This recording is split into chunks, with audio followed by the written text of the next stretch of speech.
সুধা বুঝতে পারছে না সে এখন কি করবে, কোথায় যাবে। সুধার কানে তখনই ট্রেনের শব্দ আসে। সুধা তখন ভাবে, হ্যাঁ এখন তো ট্রেনের সময়।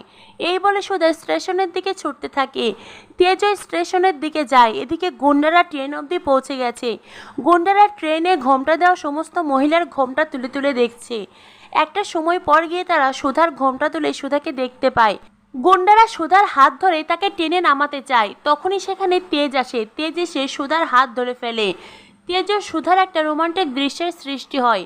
এরপরে আগামী এপিসোডে দেখা যায় তেজ ট্রেনের লোককে বলে, আপনি দুটো টিকিট কাটুন আর সেই সঙ্গে ফাইনটাও নিয়ে নিন।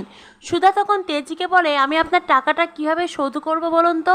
তেজ বলে, আমি ব্যবসায়ী লোক, সঠিক সময়ে ঠিক টাকা উসুল করে নেব, আপনাকে ভাবতে হবে না। আর হ্যাঁ, আপনাকে আরও একটি কথা বলতে চাই, জীবনে ভয় করে নয় বরং মাথা উঁচু করে লড়াই করুন। এরপরেই দেখা যায় সুধা নিজের বাড়িতে গেছে। মায়ের সামনে হাউমাউ করে কাঁদতে কাঁদতে সুধা বলে, মা আমি অনেক চেষ্টা করেছি মা, কিন্তু আমি আর পারিনি। আমি কোনো রকমে নিজের জীবন নিয়ে ফিরে এসেছি। এরপরে সুধার মা সুধাকে জড়িয়ে ধরতেই দেখে সুধার পিঠে আঘাতের ক্ষত, যেটা দেখে সুধার মাও আটকে ওঠে। এদিকে তেজ নিজের ঠাম্মিকে জানিয়ে দেয় এই বাড়ির বউ সেই হবে যার মধ্যে টাকার কোনো লোভ থাকবে না। তো বন্ধুরা, কি হতে চলেছে শুভ বিবাহ ধারাবাহিকে পরবর্তী আপডেট পেতে অবশ্যই আমাদের সাথেই থাকুন। ধন্যবাদ সবাইকে।